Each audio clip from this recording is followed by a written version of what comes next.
අයිබෝන් සුබ දවසක් වේවා කියලා ප්‍රාර්ථනා කරනවා දූල පුතාලා හැමෝටම. ඉතින් මේ විභාග කිට්ටු කරලා තියෙන දවස්වලදී මගෙන් මට ඉල්ලීමක් ලැබුණා මගේ ආදරණීය දූල පුතාලා හැමෝගෙම සර් වෙනද වගේම සිංහල සාහිත්‍ය රසාස්වාදයේ අනුමාන දෙන්නේ නැද්ද? අපි අනුමාන දෙනකම් බලාගෙන ඉන්නේ කියලා. ඉතින් මට හිතුණා අවදානමක් තිබුණත් යම්කිසි දරුවන් වෙනුවෙන් කළ යුත්තක් නිසා අනුමාන පිළිබඳ පුංචි දැනුවත් කිරීමක් අපේ දරුවන්ට කරන්න. ඉතින් ඒ නිසා සිංහල සාහිත්‍ය රසාස්වාදයේ සිංහල භාෂාව ප්‍රශ්න පත්‍රය නෙමෙයි මේක අමතර විෂයක්. එහෙම නැත්නම් කලා විෂය ධාරාවේ චිත්‍රණ සංගීතත් එක්ක තියෙන දෙවෙනි කාණ්ඩ විෂයක් විදිහට තමයි සිංහල සාහිත්‍ය රසාස්වාදයේ කියන විෂය යන්නේ. ඉතින් රසාස්වාද ලියන 2024 කණ්ඩායමේ අපේ දරුවන් වෙනුවෙන් තමයි මේ වීඩියෝ එක අද දිනේ නිර්මාණය වෙන්නේ.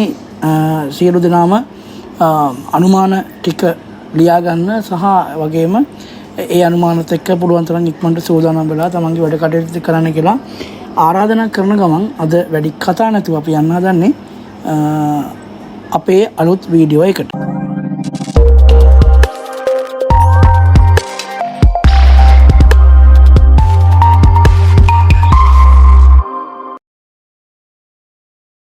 හොඳයි. එහෙනම් පුතේ අප සාමාන්‍ය පෙළ විභාග 2024 ලියන අපේ දූල පුතාලා මේ වෙනකොට සෑහෙන්න මහන්සි වෙනවා, පාඩම් කරනවා. සමහර දරුවෝ ලොකු ස්ට්‍රෙස් එකක ඉන්නවා. ඉතින් එහෙම ඉන්න එපා. එහෙම ඉන්න නැතුව මේ දේවල් බලලා ඒවත් එක්ක තමන්ගේ පාඩම් ටික ඇනලයිස් කරගෙන ගියා නම් හරි, පාඩම් කරගෙන ගියා නම් හරි, කෙටි මතක විදිහට කෙටියෙන් මතක් කරගත්තා නම් හරි. ඉතින් මේ දේවල් කරන ගමන් තමයි පාඩම් කරපු දේවල් මතක තියාගන්න ඕන. කලබල වෙලා පාඩම් කරගන්න බෑ අපිට මේ වෙලාවේදී. ඒ නිසා පුතේ දුවේ පුළුවන් තරම් රිලැක්ස් ඉඳගෙන කරපු දේවල් ටික සිහිපත් කරගත්තා නම් හරි. විභාගයට දවසක් තියලා හරි ලැබෙන දේවල් ඔයාලා නිසා තමයි ඉස්සරහට ලැබෙන්නේ. ඉතින් කොහොම හරි පුතේ මෙන්න මේවා අපි අනුමාන කරනවා මේ අවුරුද්දේදී මගේ දූල පුතාලාට ඒවි කියලා. ඉතින් ඒ දත්ත සහ තොරතුරු ඔයාලා හරියට විශ්ලේෂණය කරලා ඔයාලා නිගමන වලට එන්න කියලා ඉල්ලන ගමන් අපි බලමු මේ අවුරුද්ද කොයි විදිහටද නිර්මාණය වෙන්නේ, නැත්නම් මේ අවුරුද්දේ කොයි විදිහේ ප්‍රශ්නද නිර්මාණය වෙන්නේ කියලා. ඉතින් මුලින්ම එක පත්‍රය ගැන කතා කරොත් අපි දන්නවා දැන් කලින් ආකෘතියට අනුව නම් පත්‍ර තුනක් තිබුණා. 1 2 3 කියලා. දැන් තියෙන්නේ සාමාන්‍යයෙන් පත්‍ර දෙකයි. පේපර් එකේ වෙලාව වෙනස් වුණෙත් නැහැ. ප්‍රශ්න ගාන චුට්ටක් එහා මෙහා වෙලා වෙනදනම් ප්‍රශ්න 7ක් තිබුණා.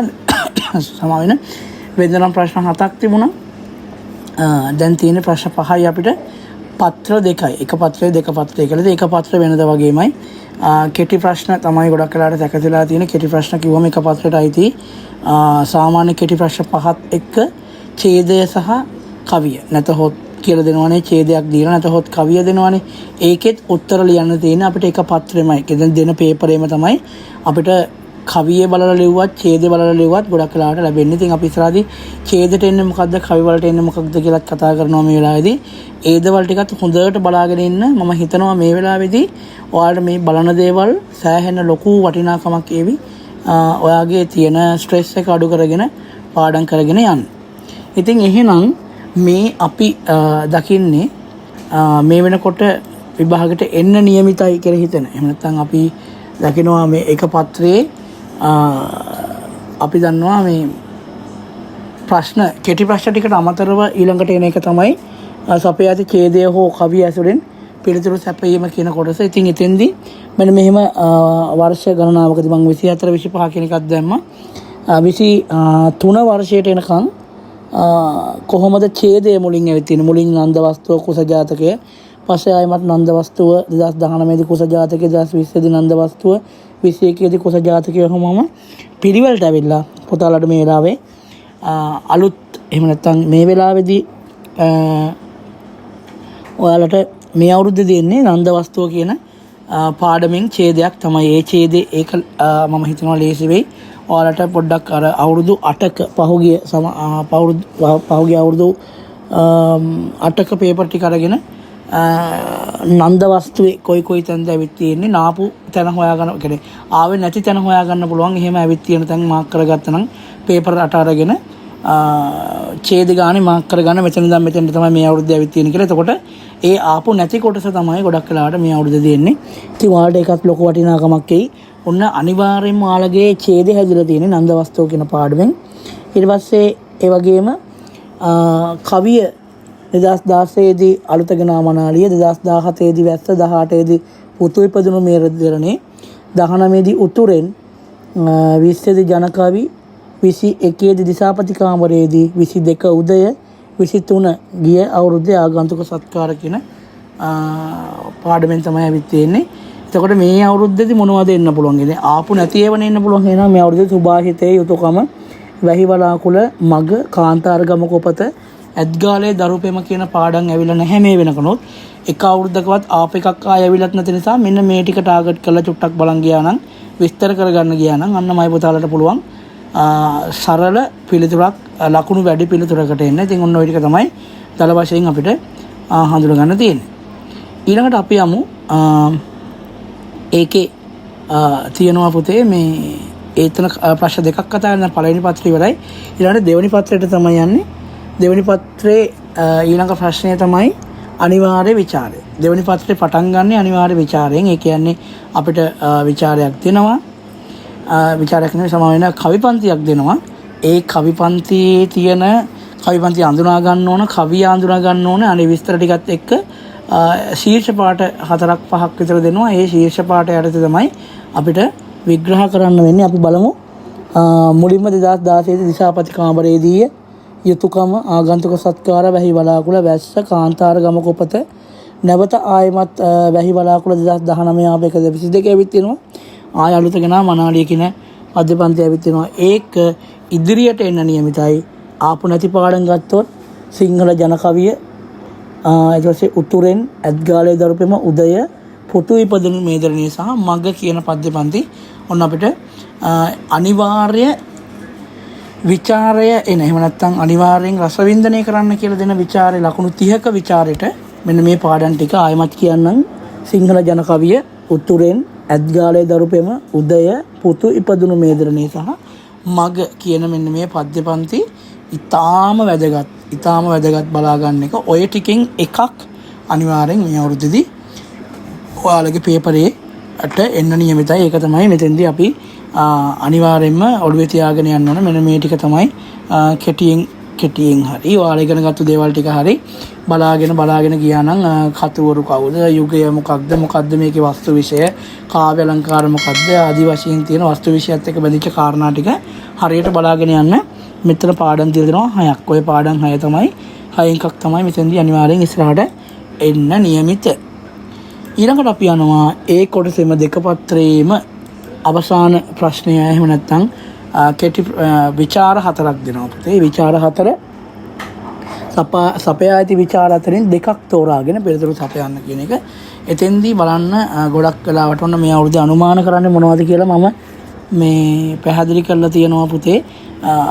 අවසාන ලයින් එකේ තියෙන අනුමාන ටික. ඉතින් වර්ෂය තියෙනවා මුල් තීරුවේ, දෙවෙනි එකේ 2 ප්‍රශ්නය, 3 ප්‍රශ්නය, 4 5. 2 3 4 5 කියන ප්‍රශ්න 4ක් තියෙනවා. විචාර ප්‍රශ්න 4ක්. ඉතින් ඒවා ආපු විදිහට ගත්තම අපි හිතමු දැන් මේ පුතාලට පේන ඇති එකේ chart එකක් ඇත්තටම තියෙනවා. මොකද අපි ඡේද දෙන දැන් 2016 දී ඡේදය ඇවිත් තියෙන්නේ අපි කලින් දැක්කා නන්ද තෙරුන් වහන්සේගේ වස්තුවෙන්. ඡේදය නන්ද තෙරුන් වහන්සේගේ වස්තුව වෙනකොට මෙතෙන්ට දෙන අනිවාර්ය ප්‍රශ්නය නැත්නම් මේ විචාරය තමයි කුස ජාතකය. 2017 දී කුස ජාතකයෙන් ඡේදෙද්දී නන්ද වස්තුවෙන් අනිවාර්ය විචාරයක් තෝරගන්න විචාරයක් ඇවිත් තියෙනවා. මෙහෙම මාරුවෙන් මාරුවට ඇවිල්ලා පොතේ මේ අවුරුද්දේ නැවත අනිවාර්ය ප්‍රශ්නයක් එහෙම නැත්නම් මේ විචාරයක් ඔයාලට තෝරගන්න විචාරයක් එනවා කුස ජාතකයෙන්. ඒක හැම අවුරුද්දකම ඇවිත් තියෙනවා. ඊට පස්සේ හැම අවුරුද්දකම පුතේ අවුරුදු දෙකක් චුට්ටක් වෙනස් වෙලා දෙනවා. පහුගිය අවුරුදු 2021 22 කියන අවුරුදු පොඩ්ඩක් අර මේ ඔය කොවිඩ් සීසන් එකත් එක්ක පොඩ වෙනස් වුණානේ. ඒමත් එක්ක ගත්තම ඊට පස්සේ හැම අවුරුද්දකම වගේ එක දිගටම ඇවිත් තියෙනවා තුම්මන් හන්දිය කියන ප්‍රශ්නේ. 2016 17 18 19 20ට එනකන් ඇවිත් තියෙනවා. 21 22 නැහැ. නමත 23ට ඇවිත් තියෙනවා. ඒ වගේම 24 දෙත් අනිවාර්යෙන් ඔන්න එන්න පුළුවන් පුතාලාට තුම්මන් හන්දියේ ප්‍රශ්නේ. ඊළඟට නැවත මම අනුමාන කරනවා 24 දී ඔයාලට අනිවාර්යෙන් තෝරගන්න විචාර හතරෙන් එකක් ඒවි වෙසක් පහන. ඊට පස්සේදී කුස ජාතකය අනිවාර්යෙන් මම කලිනුත් කිව්වා. ඒ වගේම උතුරෙන් කියන පද්‍ය පන්තිය. උතුරෙන් හෝ ඒ සමාවෙන් තියෙන ඒ සම්බන්ධයෙන් ඔය ආගතුක සත්කාර වගේ එහෙම වගේ සරල කවියක් එන්න පුළුවන්. අවසාන ප්‍රශ්න හතරෙන් දෙකක් තෝරගන්න ඕන, විචාර දෙකක් ලියන්න ඕන. ඒ ලියන විචාර දෙක තමයි ඊළඟට ඔයාලට සමහරට මේ අනිවාර්ය රසවින්දනයට එමෙත ලකුණු 30ක රසවින්දනයට දෙවෙනි පත්‍රයේ පළවෙනි ප්‍රශ්නේ නැත්නම් දෙවෙනි පත්‍රේ පටන් ගන්නකොටම තියෙන කවි පන්තියක් දීලා ਵਿਚාරය කරන්න තියෙන එකට මග කියන පද්‍ය පන්තිය නාවොත් මෙන්න මේ හතරවෙනි ප්‍රශ්නෙට මග කියන එකත් එන්න පුළුවන්. ගොඩක් වෙලාට ඔන්න ඔය ටික තමයි පුතේ සරල වශයෙන් ඊටාම කෙටියෙන් මේ වීඩියෝ එක ඉවර කරනවා. මොකද මේ වෙලාවේ ඔයාලට මේ වගේ දෙයක් කරන එක සායහෙන් අවදානම් සහගතයි. දරුවෝ ගොඩ දෙනෙක් කතා කරලා ඉල්ලපු නිසා මම ගැන හිතන්නේ නැතුව මේ වීඩියෝ එක කරන්නේ ඔයාලා වෙනුවෙන්. ඉතින් ඒ නිසා මෙන්න මේ දේවල් ටික බලාගෙන මගේ පුතේ ඔයාලට පුළුවන් සායහෙන් ලොකු ගමනක පියවර තබන්න. ඉතින් ඒ නිසා මම ප්‍රාර්ථනා කරනවා මගේ දොළ පුතාලට මේ අනුමාන ප්‍රත්‍යක්ෂයක් වෙලා ඔයගොල්ලන්ගේ ජීවිතයේ මේ කඩයම ඊටාම සාර්ථකව ජය ගන්නට ශක්තිය, ධෛර්යය, වාසනාව ලැබෙන්න ඕන. ඇත්තටම ඒ සියලු දේ මම ඔයගොල්ලන්ගෙන් ඉල්ලනවා. මේ කඩයම එහෙම නැත්නම් මේක ඇවිල්ලා අපි කියනවා ගුරු දෙමව්පියන්ගේ විභාගය කියලා. පහ ශිෂ්‍යත්ව කියන්නේ දෙමව්පියන්ගේ විභාගය. ඉතින් ගුරුවරු සෑහෙන උනන්දු කරනවා, මහන්සි කරනවා. ඉතින් මම වැඩ කරන ඉස්කෝලෙත් එහෙමයි. ඒ දරුවෝ දන්නවා අපි කොයි තරම් විදියට කැපකිරීමක් කරනවද කියලා. ඉතින් ඒ කැපකිරීමත් සහ දෙමව්පියන්ගේ ආශිර්වාදයත් මේ සියල්ල ශක්තියක් වෙලා මගේ දූල පුතාලට මේ කඩයිම සාර්ථකව ජයග්‍රහණය කරන්න අවස්ථාව ලැබෙන්න කියලා ප්‍රාර්ථනා කරන ගමන් අදට යන්නම් ආය දවසක හමුවීම බලාපොරොත්තු වෙමින් සියලු දෙනාටම සුබ දවසක්, සුබ විභාග ජයග්‍රහණයක් ලැබේවා කියලා ප්‍රාර්ථනා කරන ගමන් නිහඬ වෙන්නම්. ඔබ තමට ආයුෂ බොහෝ වේවා කියලා ප්‍රාර්ථනා කරන ගමන්